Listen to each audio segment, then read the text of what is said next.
మీ అందరికీ వందనాలు. అందరూ బాగున్నారు కదా? మంచిది. మరొక రోజు మనం ఈ విధంగా ప్రభు యొక్క సన్నిధిలో దేవుని యొక్క వర్తమానాలు, దేవుని వాగ్దానాలను వినటానికి ప్రభు మనకి ఇచ్చినటువంటి ఈ సమయాన్ని బట్టి ప్రభు నామానికి మన ఎంతైన కృతజ్ఞత చెల్లించవలసిన వారమై ఉన్నాం. దేవుడు మనం ఈ విధంగా సజీవులుగా ఉంచాడంటేనే ఆయనకి మనం కృతజ్ఞత చెల్లించాలి. దేవుడు ఎంతైనా నమ్మదగిన వాడు, నమ్మదగిన కార్యాలను ఆయన చేసుకుంటూ వస్తూనే ఉంటున్నాడు. ఈరోజు కొద్ది నిమిషాలు దేవుని యొక్క వాక్య భాగంలో నుంచి కొన్ని విషయాలు మనం ధ్యానం చేద్దాం. దేవుని యొక్క వాక్యంలో అనేకమైన విషయాలు గత కాలం నుంచి మనం ధ్యానం చేసుకుంటూ వస్తూనే ఉన్నాం. ఈరోజు కూడా ఒక్కొక్క వాగ్దానాలు దేవుడు తన యొక్క ప్రజలకు అనేకమైన వాగ్దానాల ద్వారా బలపరుచుకుంటూ, వాళ్ళని ఆదరించుకుంటూ, వాళ్ళని ఆదరించుకుంటూ వస్తున్నటువంటి విషయాలు.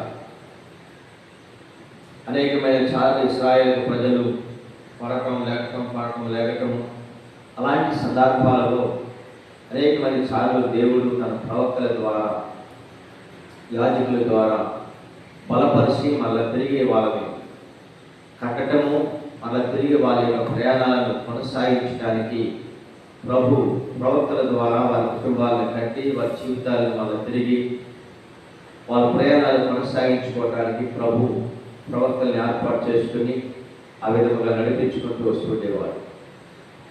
నిజంగా ప్రవక్త అంటే దీర్ఘదర్శి అని కూడా అంటుండేవారు గతంలో, పూర్వకాల ధర్మశాస్త్ర కాలంలో. వాస్తవానికి రాజులు లేకపోతే యాజకులైన వారు వారి యొక్క ప్రయాణాల్లో లేకపోతే వారి యొక్క స్థితిగతుల్లో క్రమము తప్పినప్పుడు, మార్గము తప్పి తిరుగుతున్నప్పుడు దేవుడు ప్రవక్తలను ఏర్పాటు చేసుకొని ఆ ప్రవక్తలను పంపించి వాళ్ళు గద్దిస్తూ ఉన్నప్పుడు ఎక్కువ శాతం ఆ గద్దింపుకు లేకుంటే ఆ యొక్క మాటలకు వారు లోబడి దేవుని వైపు తిరుగుతున్నప్పుడు వాళ్ళ జీవితాలు మళ్ళీ తిరిగి కట్టబడుతుండేవి. మళ్ళా వాళ్ళ యొక్క రాజ్యాలు స్థిరపరచబడుతూ చక్కగా నడిపించబడుతూ ఉండేవి. కొంతమంది తిరుగుబాటు చేసిన వారు కూడా ఉన్నారు. తిరుగుబాటు చేసినటువంటి వారిలో చాలామంది వాళ్ళ స్థితి, వాళ్ళ యొక్క పరిస్థితులన్నీ కూడా అధోగతి పాలైనట్టుగా కూడా మనం దేవుని లేఖనాల్లో మనం చూస్తాం. ఎందుకంటే ప్రవక్తలు దేవుని యొక్క మాట వినేటువంటి వారు, దేవుని మాట చొప్పున వారు నడుచుకునేటువంటి వారు. దేవుడు ఏదైతే చెప్పమని తెలియజేశాడో అది తెలియజేసిన మాటలను వాళ్ళు ఖచ్చితంగా తెలియజేస్తున్నప్పుడు, వారు ఏది చెబుతున్నప్పుడు ఆ మాటలు వాళ్ళు వింటున్నప్పుడు వారు ధన్యులుగా మార్చబడుతుండేవారు. రెండు విషయాలు ఈరోజు నేను ముందు పెట్టాలని ఆలోచన కలిగి ఉన్నాను. దావీదు జీవితంలో కూడా ఒకసారి తన స్థితి మార్గము తప్పి తిరిగినప్పుడు, లేకుంటే ఇది నేను తప్ప వేరొకరికి తెలియదు లేకుని కామాన్ని నిలుపుకోలేక, మనస్సును నిలుపుకోలేక చిన్న పొరపాటు చేసిన దాన్ని బట్టి అది ఎవరు చూడలేదు అని మర్చిపోయాడు. కానీ దావీదు దగ్గరికి మర్చిపోయాడు లేకున్నా కానీ దేవుడు ఒక ప్రవక్తని పంపించినప్పుడు దావీదు దగ్గరికి దావీదు చేసినటువంటి ఒక లోపాన్ని, దావీదు చేసినటువంటి ఒక పరిస్థితిని నాతాన్ అనేటువంటి ఒక ప్రవక్త దానిని దేవుని వాక్య ద్వారా బయలుపరిచినప్పుడు ఆ ప్రవక్త చెప్పగానే దావీదు, నేను రాజుని కదా ఇశ్రాయేలులకు, రాజు తలుచుకుంటే దెబ్బలు పదవాలని తిరగబాటు చేయాలి, కానీ ప్రవక్త మీద తిరుగుబాటు చేయకుండా తాను ఏం చేశాడంటే పశ్చాత్తాపం పడటానికి ఇష్టపడ్డాడు. దేవునికి మహిమ కలుగుగాక. ఈరోజు క్రీస్తునందు ప్రియమైన దేవుని ప్రజలారా, దేవుని యొక్క వాక్కు ప్రత్యక్షత బయలువెళ్తున్నప్పుడు, దేవుని సేవకుడు నీతో మాట్లాడుతున్నప్పుడు అది కేవలం ఆత్మ ఆకర్షణ ఆత్మ మిమ్మల్ని ప్రేరేపిస్తున్నప్పుడు ఆ దేవుని సేవకుడి ద్వారా మాట్లాడుతున్నటువంటి ఆ మాటని హృదయాల్లో అది బలముగా తాగుతున్నప్పుడు గతంలో నీవు చేసినటువంటి పాపపు మాటలు, పాపపు జీవితం, మోసపు జీవితం, అక్రమ జీవితం కప్పు పెట్టుకున్నాయి, దాచుకున్నాయి, అవన్నీ కూడా దేవుని సేవకుల ద్వారా మాట్లాడుతున్నప్పుడు, వాక్యం ద్వారా నీకు జ్ఞాపకాల్లోనికి వస్తున్నప్పుడు వాటిని నీవు మళ్ళీ తిరిగి తలంచుకొని పశ్చాత్తాపడి దేవుని సేవకుడి ద్వారా దేవుడు నాతో మాట్లాడాడు అనుకుని ఖచ్చితంగా నీవు మోకరించి పశ్చాత్తాపం కలిగి ప్రార్థన చేసే వారికి క్షమాపణ ఉంది. కొంతమంది ఈ విధముగా చోటిగా వారితోటే లేదా నాతోటే దేవుని సేవకుడు మాట్లాడుతున్నాడు, నేను చేసిన లోపాలు, నేను చేసిన పాపాలు, మోసపు బ్రతుకు ఈయనకి ఎవరో చెప్పుకుంటారు, అందుకే మాట్లాడుతున్నాడు ఈయన అనుకుని చాలామంది లేచి తిరిగి వెళ్ళిపోతుంటారు, మందిరంలో ఉండరు. ప్రియులారా, ఎవరో చెప్పరు, పరిశుద్ధాత్మ దేవుడు బయలుపరుస్తున్నాడు నీ జీవితము మార్చుకోవడానికి కొరకు. నీవు మార్చుకొని జీవితాన్ని, నీ ప్రవర్తన మంచిగా సరి చేసుకుని నీవు బ్రతికితే దేవునికి ఆనందం, దేవునికి సంతోషం. అందుకే దేవుడు దేవుని సేవకుల ద్వారా నీ ప్రవర్తన మార్చుకోవటానికి వరకు, నీ జీవితాన్ని సరి చేసుకోవటానికి వరకు నీవు వచ్చి మోకరించగానే నీవు చేసిన ప్రతి పాపపు క్రియలు, మోసపు క్రియలు అవన్నీ కూడా ఆత్మ ద్వారా దేవుని సేవకులతోటి బయలుపరిచి మాట్లాడుతున్నప్పుడు తిరిగి వెళ్ళిపోవడం కాదు. కానీ దావీదు దగ్గరికి నాతాను ప్రవక్తను పంపించినప్పుడు నాతాను ప్రవక్త దావీదుతో చెబుతున్నాడు, ఒక ఉపమాన రీతిగా చెబుతున్న మాటలను బట్టి దావీదు అంటున్నాడు, ఆ మనుషుని నిత్యముగా చంపాలి అని మాట్లాడినప్పుడు ఆ నాతాను ప్రవక్త అంటున్నాడు, ఆ మనుషులు నీవే అని చెప్పగానే దావీదు ఏమాత్రం కూడా వెనకాడకుండా పశ్చాత్తాపం కలిగిన వాడే 51వ కీర్తన రాసి, కేవలం నీకే నేను విరోధముగా పాపము చేసి తినయ్యా, కేవలము నీకే నేను విరోధముగా పాపము చేశాను, అతిక్రమము చేశాను, ఎవరు చూడలేదనుకున్నాను, కానీ నీకు సాటైనది, నీకు మరుగైనది ఏ ఒక్కటి లేదు. నేను పాపము చేసి దానితో అలాగ మగ్గిపోయి పాపముతో సరిపోవటం నీకు ఇష్టం లేక, నేనంటే నీకు అంత ఇష్టమయ్యి అంత ప్రేమ కలిగి నేను పాపముతోటే మరణిస్తే, పాపముతోటే నేను నరకానికి వెళ్ళిపోతానని ఇష్టం లేక నీవు నాకు ఒక ప్రవక్తను పంపించి నా పాపములన్నీ కూడా బయలుపరిచాను దేవా అని 51వ కీర్తనలో ఆ మాటలు ఆయన రాసుకుంటూ వచ్చాడు. చూశారండి, ప్రవక్తని పంపించినప్పుడు ప్రవక్త మాటలు విన్నటువంటి దావీదు తిరగబడలేదండి. రాజు కదా అని ఆయన గర్వించలేదండి, రాజుని కాదా అని ఆయన అతి చేయించలేదండి. పాపముతో నేను చచ్చిపోవటం నా దేవునికి ఇష్టం లేదు, మోసముతో నేను చచ్చిపోవటం నా దేవునికి ఇష్టం లేదు, అతిక్రమము చేసి చచ్చిపోవటం నా దేవునికి ఇష్టం లేదు అనుకుని అతనంట పరుపు తేలి అంత రీతిగా కన్నీటితో ప్రార్థన చేశాడట. ఎంత అద్భుతము ప్రియులారా! ఈరోజు నీకు పాపాన్ని వాక్యము ద్వారా దేవుని సేవకులతో మాట్లాడుతున్నప్పుడు ఈ పాపం ఒప్పుకుంటున్నావా? తిరుగుబాటు చేస్తున్నావా?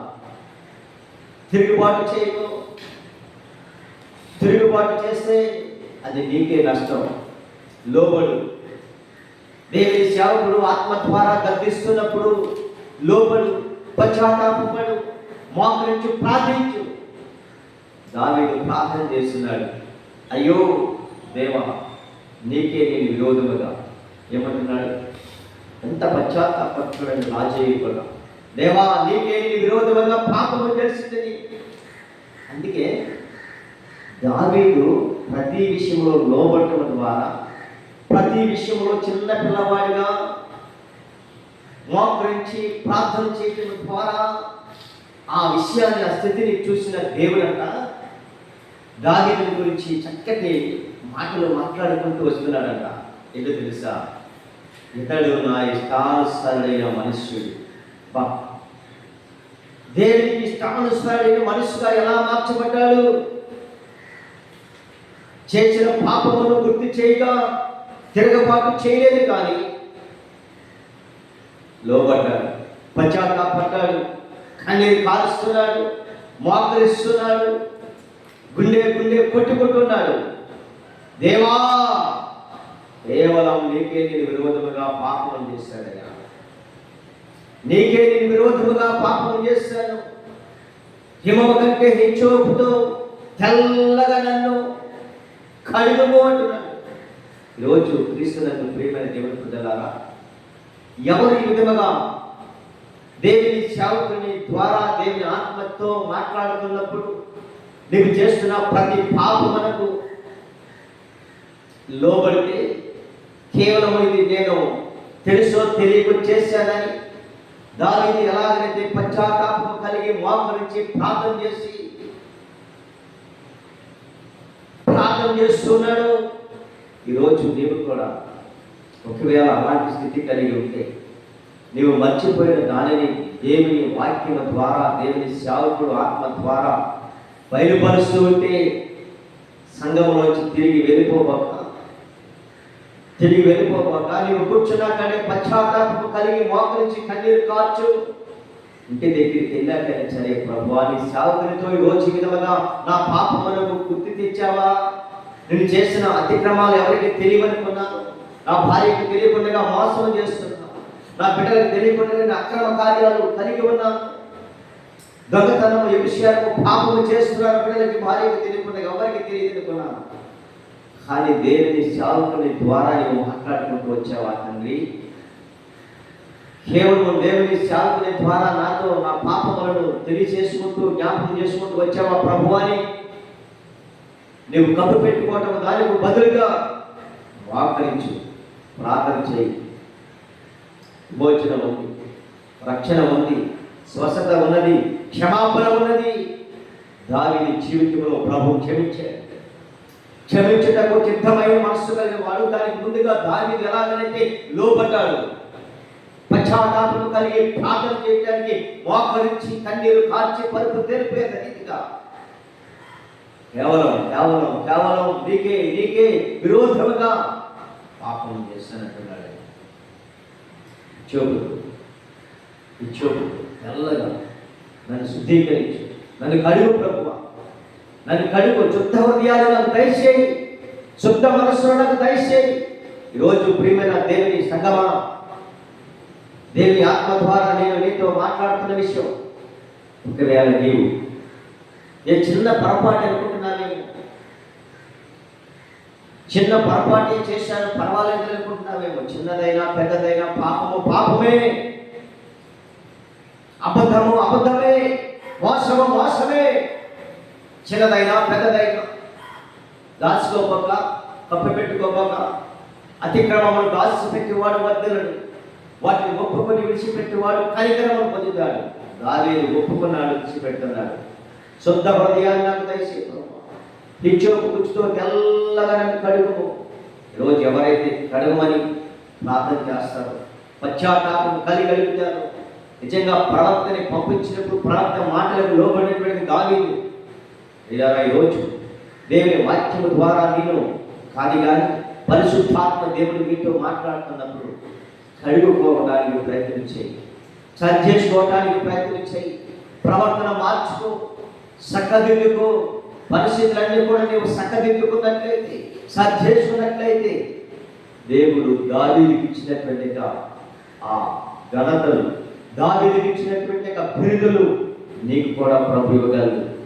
ఇతడు నా ఇష్టానుసారుడైన మనుషుడు, నా ఉద్దేశములన్నీ కూడా నెరవేర్చేవాడు. బా, ఎంతటి గొప్ప ఆధ్యాత్మికత ప్రభు దావీదుకి ఇస్తున్నాడంటే, దావీదు చిన్న పిల్లవాళ్ళ లోబడ్డాడు. దేవుని మాటలు, ప్రవక్త చెప్పిన మాటలకు లోబడ్డాడు, సరి చేసుకుంటున్నాడు, కట్టుకుంటున్నాడు, ప్రవర్తన మార్చుకుంటున్నాడు. తన జీవితాన్ని దిద్దుకుంటున్నాడు, సరి చేసుకుంటున్నాడు. అతడు సరి చేసుకునేటువంటి వ్యక్తిగా కనబడుతున్నాడు.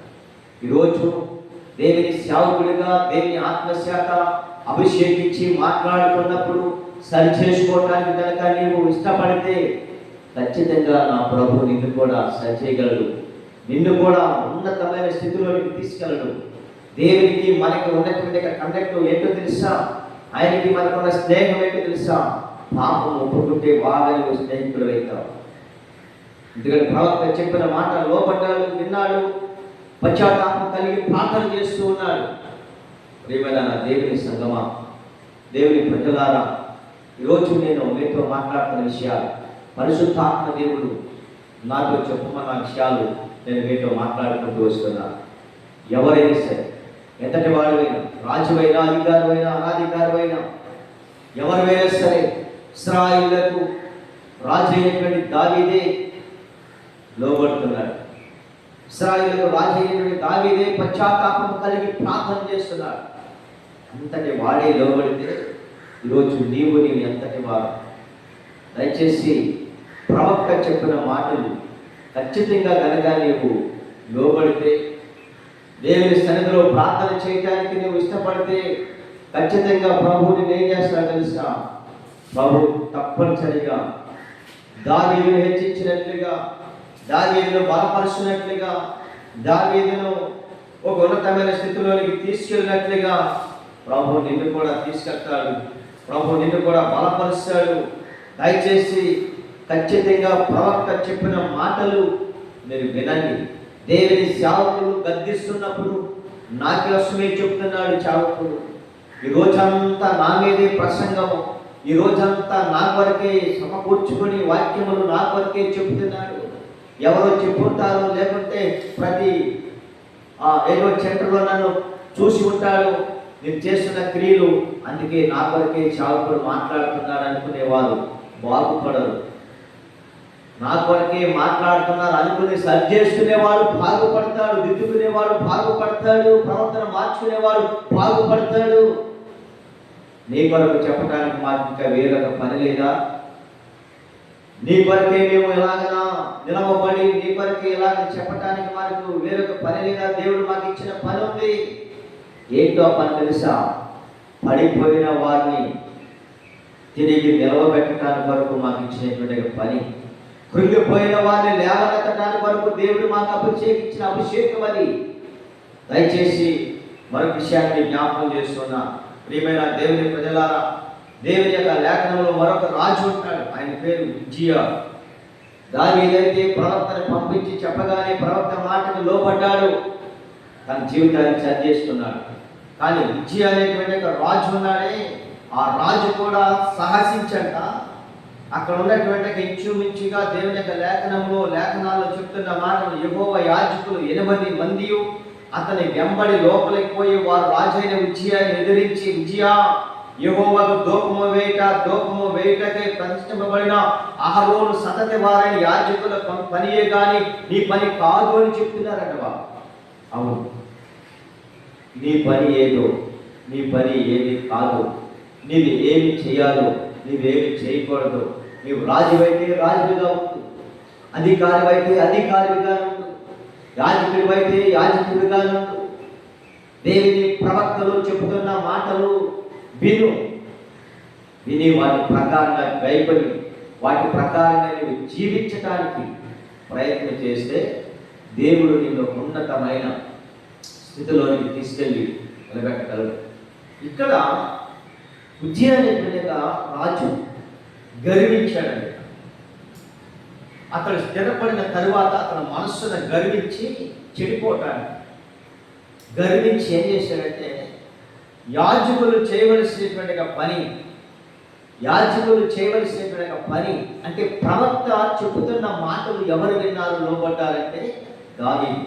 కానీ ఇక్కడ 80 మంది అతన్ని వెంబడించి లోపలికి పోయాక వారు రాజైన ఉజ్జియాని ఎదిరించి, ఉజ్జియా, యెహోవాకు ధూపము వేయుటకై ప్రతిష్ఠింపబడిన వారు, అంటే ప్రతిష్ఠింపబడిన అహరోను సంతతి వారైన యాజకులు పనియే కానీ నీ పని కాదు అని చెప్తున్నారంట వారు. అంటే రాజు కదా, మనం ముందు మాట్లాడుకున్నాం కదా, రాజు తలుచుకుంటే దెబ్బలు కొద్దుబానట్టుగా కొంతమంది ఎలాగైనా మీరు రాజుని కదా అని గర్విస్తారు. మనస్సును గర్వించి అతి చేయించి ప్రవక్తలు ఎందుకు చెప్తున్నారో విందామని ఆలోచన లేకుండా, ప్రవక్తలు ఎందుకు చెప్తున్నారో అనేటువంటి అవగాహన లేకుండా రొమ్ము చాచుకొని విర్రవీగుతూ చేస్తూ ఉంటారు. కానీ ప్రియులారా, రెండు విషయాలు మీ దృష్టిలో పెడుతున్నా. దావీదు అలా చేయలేదు. ఎవరు చేయవలసిన పని వారు చేయాలనుకున్నాడు. నేను అతిక్రమించాను, మోసం చేశాను, దేవుడికి తెలియదు, ప్రజలకు తెలియదు అనుకున్నా ఇప్పటికి కూడా దేవుడు తన ప్రవక్త ద్వారా బయలుపరిచినప్పుడు దాన్ని పశ్చాత్తాపడి ఒప్పుకున్నాడు. తిరిగి మళ్ళా కడగబడ్డాడు. కానీ ఇక్కడ రాజుకి 80 మంది రాజుకులు చెప్పినప్పటికీ కూడా ఇది నీ పని కాదన్నప్పటికీ కూడా పరిశుద్ధ స్థలములో నుండి బయటికి పొమ్ము అంటున్నారు. ఇది పరిశుద్ధమైన స్థలము. ఈ పరిశుద్ధమైన స్థలంలో నువ్వు ఉండడానికి యోగ్యత లేని వాడిని నువ్వు రాజువే కావచ్చు, కానీ అధికారివే కావచ్చు, కానీ ఈ పరిశుద్ధ స్థలంలో నుండి బయటికి పొమ్ము, నీవు ద్రోహం చేసి ఉన్నావు అంటున్నాడు. ప్రవక్తలు చెప్తున్నాడు, నువ్వు ద్రోహం చేసి ఉన్నావు అన్నప్పుడు దావీదు ఎలాగైతే పశ్చాత్తాపము కలిగి కన్నీరు కార్చి కేవలం నీకే నేను విరోధముగా పాపం చేస్తానని ప్రవక్త చెప్పిన మాటకు లోబడ్డాడే, ఈ విజయ కూడా ద్రోహం చేసి ఉన్నామన్నప్పుడు ఈయన కూడా కాస్త పశ్చాత్తాపం కలిగి వెనక ఆగి తన మనస్సులో లోపరుచుకొని తన మనస్సులో నిలబెట్టుకొని పశ్చాత్తాపం కలిగి ప్రార్థన చేస్తే ఎలా ఉండేది కదా? ఎలా ఉండేది? దావీదు లాగా ఉండేది నాకు తెలిసి. దేవుడికి స్తోత్రం కలుగుగా. అంటే దావీదుకున్న లోబడే మనస్తత్వము ఈ రాజుకు లేదు. గర్వం ఉంది, అతి చెయ్యి ఉంది. నేనేంటి రాజుని, 10 మంది రమ్మంటే వస్తారు, 10 మంది పొమ్మంటే పోతారు. రాజు తలుచుకుంటే దెబ్బల పదివాళ్ళట్లుగా ఈ రాజుకున్న అతి చెయ్యము, గర్వము, విరవీగుతనము, ఈ పరిశుద్ధ స్థలంలో ఉండటానికి వీలేదు, పొమ్ము, నువ్వు ద్రోహం చేసి ఉన్నావని చెప్పినప్పుడు అయ్యో నేను ద్రోహం చేశానట, పాపము చేశానట. ప్రవక్తలు చెప్తున్నారు, దేవుని సేవకులు చెప్తున్నారు, యాజకులు చెప్తున్నారు, నీ ద్రోహం చేసి పాపము చేసి నరకానికి వెళ్ళటం ఇష్టమలేక దేవుని సేవకుల ద్వారా దేవుడు నాతో మాట్లాడుతున్నాడు అని ఒక కొంచెము అవగాహనలోకి వస్తే ఏ రాజైనా బాగుపడతారు. ఈరోజు ప్రియమైన దేవుని ప్రజలారా, రాజే కాదు, దేవుని సేవకులను నిలవబెట్టుకుని వాడు చిన్నవాడైనా పెద్దవాడైనా ప్రవక్త అయినా యాజకుడైనా లేవీడైనా శిష్యుడైనా ఎవరైనా దేవుని పక్షాన నిలవబడి మాట్లాడుతున్న ప్రత్యేక మాటలు దేవునికి వాక్కు తన నోటి నుంచి మాట్లాడుతున్నప్పుడు, అది వాక్కు బయలువెళ్తున్నప్పుడు కేవలం అలాంటి స్థితి నీలో కలిగి ఉన్నప్పుడు ద్రోహం చేసి ఉన్నావు అన్నప్పుడు అది ఎవరైతే చేశారో తప్పు చేసి ఉన్నావు, ఇప్పుడే నువ్వు అబద్ధమాడి మోసం చేసి వచ్చి ఉన్నావు, వ్యభిచారపు క్రియలు చేస్తున్నావు, త్రాగుతున్నావు, మార్చుకొని మనస్సుని అని దేవుడు దేవుని సేవకుని ద్వారా ఆ మాటలు పలికిస్తూ ఉంటారు. అలాంటి స్థితి కలిగిన ఆ ప్రజలు ఆ సమాజంలో ఉన్నప్పుడు ఎవరో ఒకరు ఉన్నప్పుడు వారికి ఖచ్చితంగా ఆ మాట మన హృదయాలు దూసుకుంటూ వెళ్తాయి. ఆ మాట దూసుకుంటూ వెళ్ళినప్పుడు ఆ మనిషి పశ్చాత్తాపము కలిగి మోకరిస్తే వారి స్థితి మార్చబడుతుంది. వారు కట్టబడతారు, బాగుపడతారు. వారు బాగుపడాలనే దేవుని యొక్క ప్రణాళిక, దేవుని యొక్క ఉద్దేశం.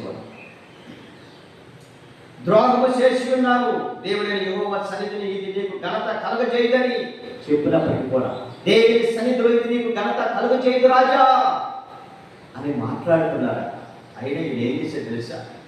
యెహోవా సన్నిధిని ఇది నీకు ఘనత కలుగజేయదని చెప్పగా విజయ ధూపము వేయటకు ధూపాత్ర చేత పట్టుకుని రౌద్రుడై యాజకుల మీద కోపము చూపారు. చూశారు?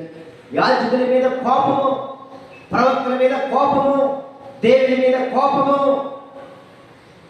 కోపము మానము, ఆగ్రహం విడిచిపెట్టము, అది కీడికే కారణము. కోపపడుతున్నావా? యాజకుల మీద, ప్రవక్తల మీద రౌద్రుడివై తిరుగుబాటు చేస్తున్నావా? అది నీకు తగదని చెప్పునా, నువ్వు ద్రోహం చేసావని చెప్పునా, వినకుండగా పశ్చాత్తాపం పడకుండగా దావీదు వలె మోకరించి పశ్చాత్తాపం పడకుండగా అపవిత్రుడై తిరుగుబాటు చేస్తే దానికి ప్రతిఫలం నీవు పొందుకోవాల్సి వస్తుంది. పీడ దానికి ప్రతిఫలం నీవు పొందుకోవాల్సి వస్తుంది. దయచేసి తిరుగుబాటు చేయబోక, దయచేసి లోపడటానికి ఇష్టపడు, దయచేసి దేవుని యొక్క వాక్యానికి విధేయుడైపు. నీ మేలుకొనే ప్రభు యొక్క వాక్యము ద్వారా, దేవుని సేవకుల ద్వారా మాట్లాడుకుంటూ వస్తున్నాడు. నీ మేలు కోరే, నీ క్షేమము కోరే, నువ్వు బాగుపడాలని, నీ స్థితి కట్టుబడాలని, నీ పరిస్థితులు కూడా చక్కగా ఉండాలని, నీ ద్వారా అనేకమైన ప్రజలకు నీవు మాదిరిగా మార్గదర్శిగా ఉండాలని ప్రభు యొక్క ప్రణాళిక, ప్రభు యొక్క సంకల్పము.